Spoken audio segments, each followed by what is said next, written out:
निवडणुकीमध्ये वोट जिहाद करता जवळपास 125 कोटींचा वापर करण्यात येतोय असं सोमय्या म्हणतात। देशभरातून मालेगावच्या बँकेत कोट्यवधी रुपये जमा झालेले आहेत। मालेगावमध्ये गुन्हा दाखल करण्यात आलेला आहे असं देखील माहिती आहे। मुख्य आरोपी सिराज अहमद मोईन खान हे फरार आहेत। मी निवडणूक आयोगात या सगळ्या संदर्भात तक्रार करणार असल्याचं किरीट सोमय्या यांचं म्हणणं आहे। 125 कोटी रुपये वोट जिहाद मध्ये वापरण्यात येत आले आहे।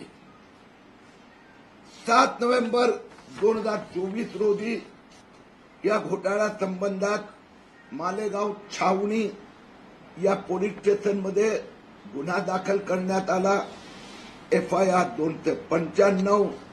जे मुख्य आरोपी आहे सिराज अहमद मोईन खान फरारी आहे। या संदर्भात मी निवडणूक आयोग यांना तक्रार केली आहे। लोकशाही मराठी ऐका, पहा, जागरूक रहा।